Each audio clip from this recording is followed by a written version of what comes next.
Welcome to the Living the Dream podcast with Curveball. If you believe, you can achieve.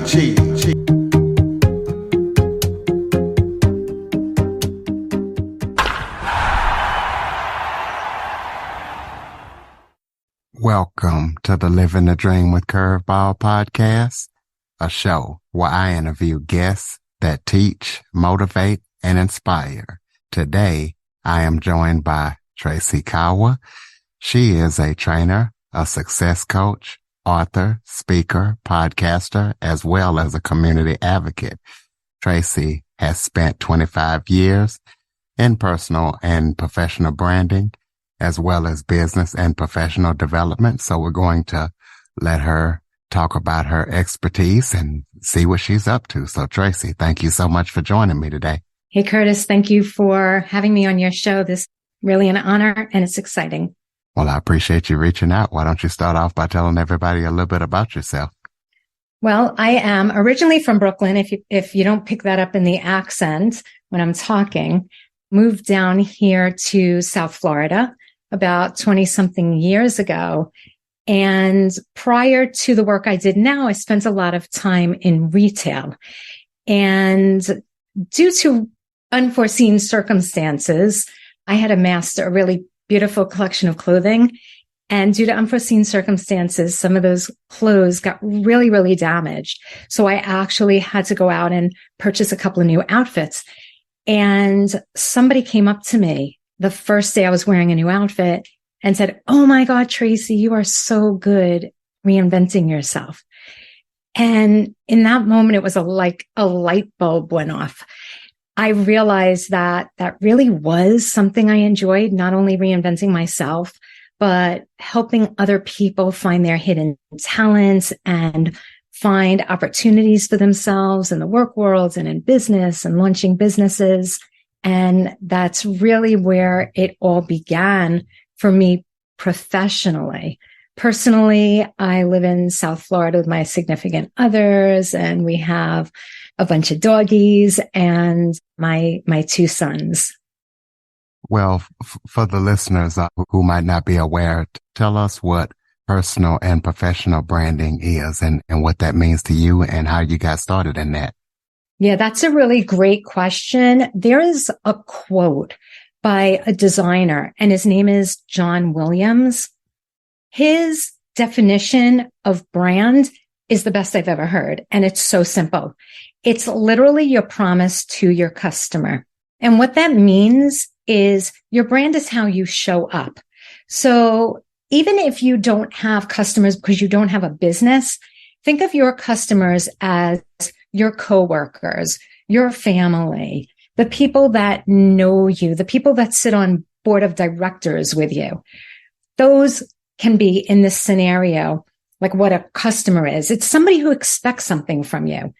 And it's really important that we show up each and every day consistently so that the people around us know what to expect. So my promise is that I bring insight, I bring tools, I bring all kinds of useful processes and resources to help people identify their best fit in the marketplace. And I bring these tools to coaches so that they can help their clients find their best fit in the marketplace and really uncover a lot about ourselves, like values and our decision-making process. I think it's really easy for people to say, "Oh, I'm driven by integrity." But the truth of the matter is, we all do like to think that we're driven by integrity, but we actually have about 45, 50 values that drive us in business. And they all stack up like the kids' game Jenga. So naturally, we each have a number one driving value. And it's different for everyone. Our top 7 values are different for each person. And it's important for us to uncover that critical information about ourselves, because when we do, then we're able to make better values-driven decisions. Well, you are also part of the largest orthodontic solo practice in the world. Can you tell us about that? Yeah, little facts that, I used to keep really hidden. I used to keep it very well hidden. And then I realized, you know what? That's really part of who I am and part of what drove me to where I am today. I was a co-founder of the largest orthodontic practice that is still to this day anywhere in the world owned by one single individual. And I really learned a lot in that experience. It was a family business, and I learned about forming teams, developing teams. I learned about identifying talent. I learned about helping people to really step into this space where they work best without trying to force people into working a way that doesn't feel comfortable for them. Tell us about Kawa Community Partners and tell us what that company does. Got it. So from working with the orthodontic practice, naturally, I did have a lot of local people who saw what we had accomplished in what I would say would be a relatively short period of time. So eventually people started coming to me and asking, how did you do that? And can you help me launch my business? So from that grew Kawa Community Partners. And I realized early on that I needed to have a process because different business people would come to me with different needs. One person might already have an established business, but want to do some marketing, and another person might not even have an established business. They're just about getting ready to put their shingle out for the first time ever. So I had to find a way to meet each client and prospective client where they were at. So what I did was in Kawa Community Partners, I helped to redevelop an assessment tool that really helped me understand who this individual was in front of me as far as their unique professional DNA goes. And it helped me to help them understand themselves. So from Kawa Community Partners was birthed the KBAT, which is the Kawa Business Assessment Tool. And where we're at today, well, I actually started off with helping not only people launch their business, but then that grew into helping people who were coming out of corporate America to either find roles or maybe get promotions or even to launch their own businesses. So it kind of grew and expanded. And today I train coaches on the use of the tool because I'm really only one person. And I found that at the end of the day, I was really only able to help 3 people a day before my voice would get hoarse and expire. And that's only 15 people a week if you're working 5 days a week. So I had to find a way to multiply myself or 10x myself, so to speak. So I started training coaches on the use of the tool. And that's where I am today. So you're also active in the community. To tell us about your community work. Yeah. Thank you for asking about that because just yesterday I was at Dress for Success giving a presentation on how to create a vision board. So that was interesting. And just a little tidbit about that before I tell you about the rest of my community work. What I love about resetting for the new year, and this is now 2023 that we're stepping into, so anybody can do this, right? It's about not just envisioning what you want to do and what you want to have. It's really about starting with the very, very basics, envisioning who you get to be, not even who you want to be, but who do you get to be? Because we're all allowed to grow and add skills and change. And if there's something that we don't like about ourselves, we get to work on those aspects of ourselves. So who do we get to be? And then what do we do? What storms are we willing to walk through to then have what we want to have? So it's all about be, do, have. So I was delivering that message yesterday to Dress for Success, which was really amazing, working with about 20 women with the vision board sitting around a great big table. I'm also a founder of a youth center that is located in South Florida. And I am also on both the large board and the business and professional board of the Jewish Federation of South Palm Beach County.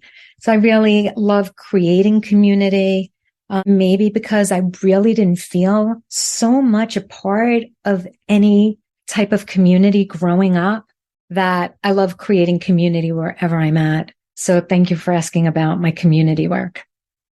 Absolutely. Well, you're also an author and you got a couple of books out there. So tell the listeners about those books and where to get them and what they can expect when they check them out. Yeah. You got me smiling. Sometimes I focus on one area and I tend to forget another area. Oh yeah, by the way, I also wrote 2 books, right? So thank you. The first is The 7 Pillars of Reinvention, Finding Your Passion and Purpose. And that was birthed from a conversation with a friend who we were talking about pillars. And those are really the foundational elements or the building blocks for whatever it is that you're working on. So for me, when I'm working with clients and reinvention, it was all about, define job versus career, define passion, define purpose, because we often say these things without really knowing what it means. And I'll give you another little tidbit. This is for your listeners. And, because you bring so much value to your listeners, Curtis, that I just feel compelled to share this, that anytime I am about to work on a project or I'm about to write something, I kind of funnel the concept down to its basic element, which is usually a word or 2 or a phrase. And then I look up what that word or that combination of words mean. Like Merriam-Webster says this, because I find that really is the start and gives the blueprint for then what I get to add and the spin I get to put on it and how I use that word or those sequence of words in business to help people. So in this case, it was the 7 pillars of reinvention. And it was really identifying what some of those pillars are, what they mean to you, and then how they relate to your career.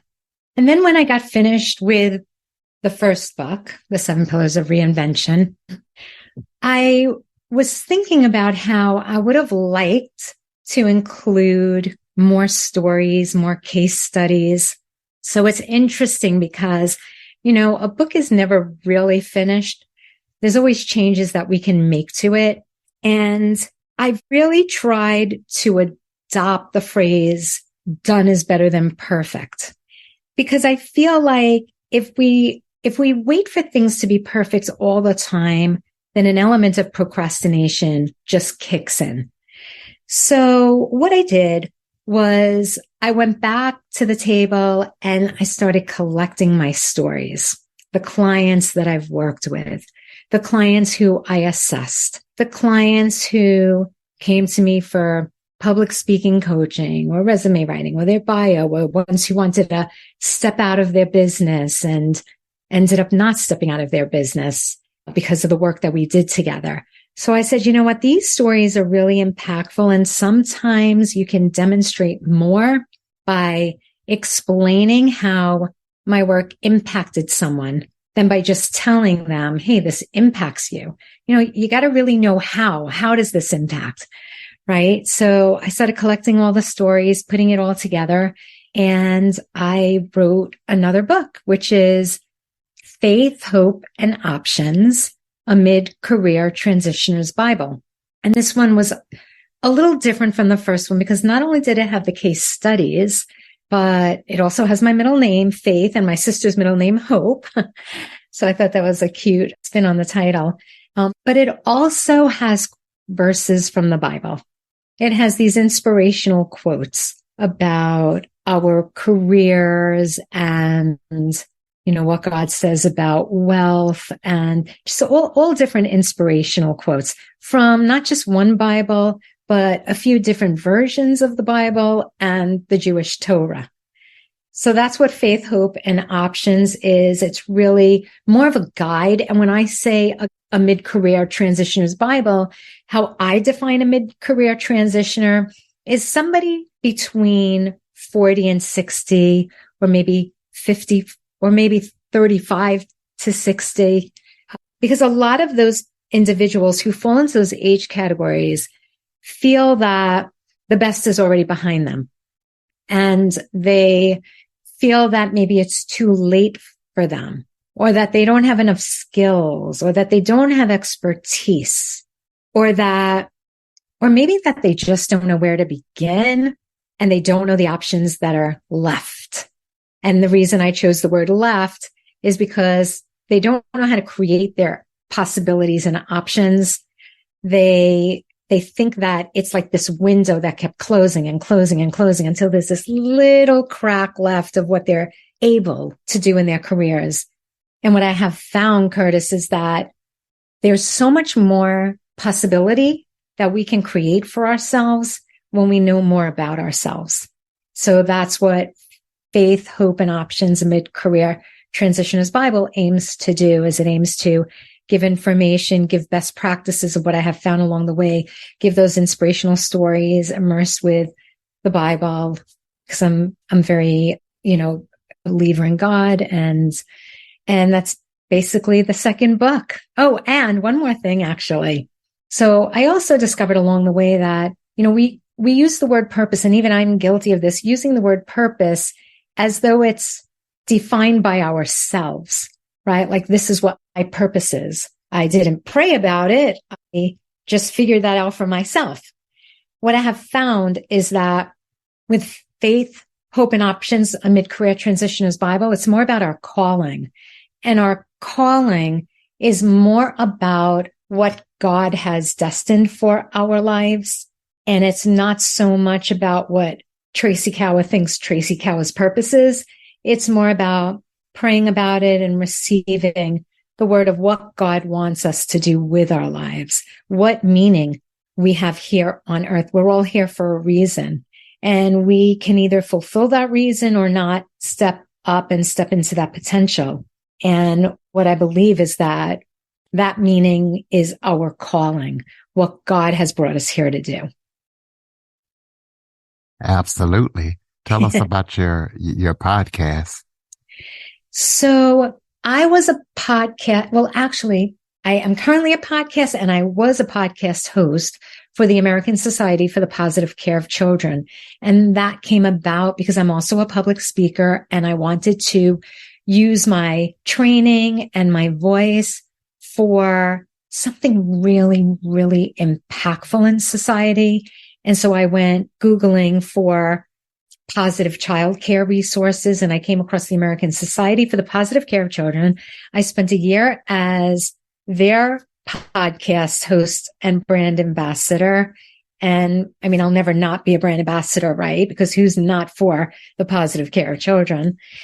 And currently I co-host the Franchise Women podcast, where we interview women from all different franchise concepts. Some of them are founders of franchises. Some of them are franchisees. Some of them are people who market in the franchise space, but they come from all different places. We interview mostly women. There are some men that we interview. And what I have found there is that no one really is born and says, I want to be a franchisee or franchisor when I grow up, right? They just, franchisees and franchisors, anybody in the franchise space really just falls into it, or they're led into it, or they're guided into it. And once they're there, they love it. So the Franchise Women podcast is all about finding where your passion and your purpose collide, where profits are made, and where relationships are forged. Okay. Well, do you have any current or upcoming projects that you're working on that people need to know about? Oh gosh, I'm always working on projects.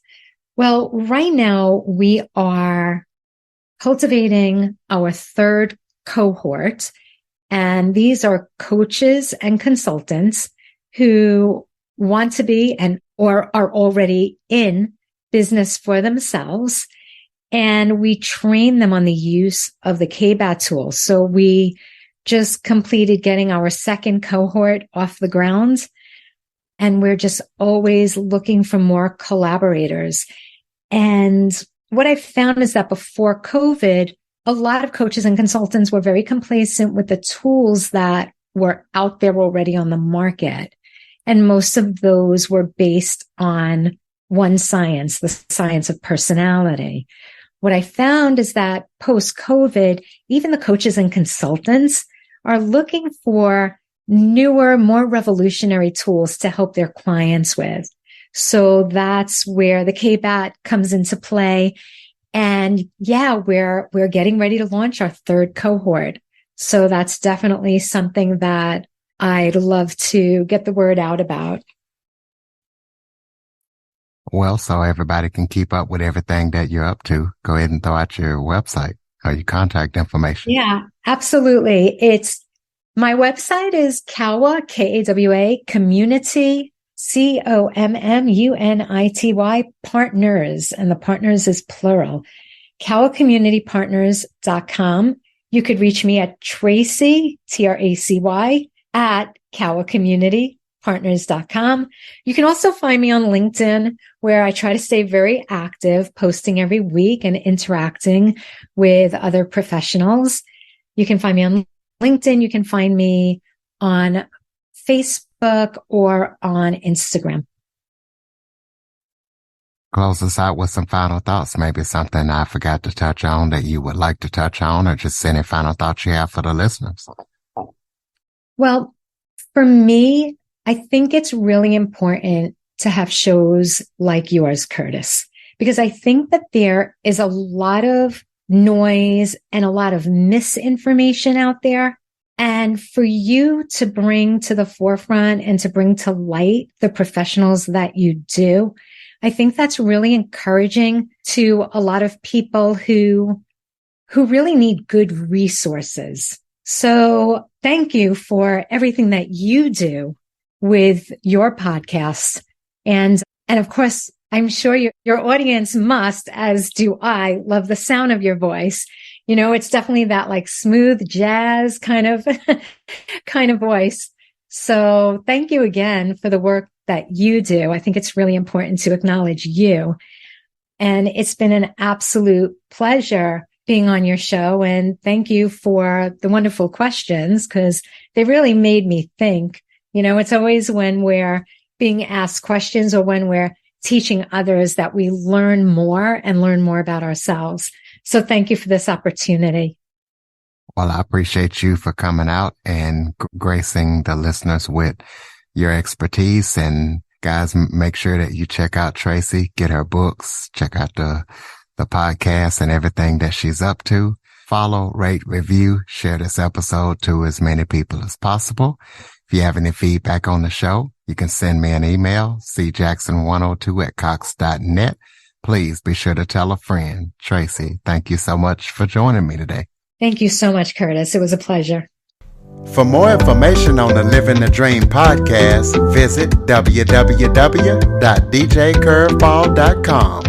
Until next time, stay focused on living the dream.